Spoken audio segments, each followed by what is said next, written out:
Hello mga lalab! Hello mga lalab! Alam nyo ba kung nasaan si Lola? Nag-harvest ako ng figa. At unti pa lang ng hinog, pero ang lalaki guys. Oh my God.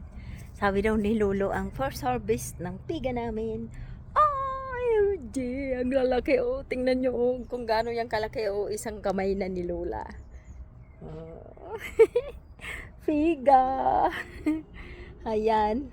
Madami-dami na din. Oh. Ayan oh, ang lalaki. Paisa-isa pa lang guys. Oh. Piga. Piga. Ayan. Ayan na guys ha. 5 pa lang pero ang lalaki oh. Ang lalaki oh. Ayan, ang lalaki OMG. So, marami pa. Marami pang maliliit. So, bali 2 times itong maghihinog siya. So, ayan. Ayan na ang aming hagdan, no? Naka-ready na yan.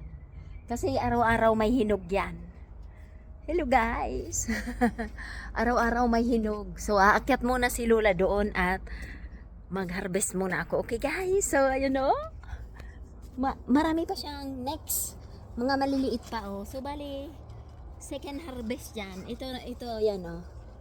Ayan. Malambot daw siya, guys. Malambot na. OMG! So, thanks for watching, guys! Anong figa ng Lola? At mag-harvest na muna ako. Ay, hindi ko pwedeng hawakan to at baka mahulog ako, okay? Thanks for watching! Figa ng Lola! In my garden, figs! Okay, bye guys! Thanks for watching! I love you all, figs! Bye! Follow me more!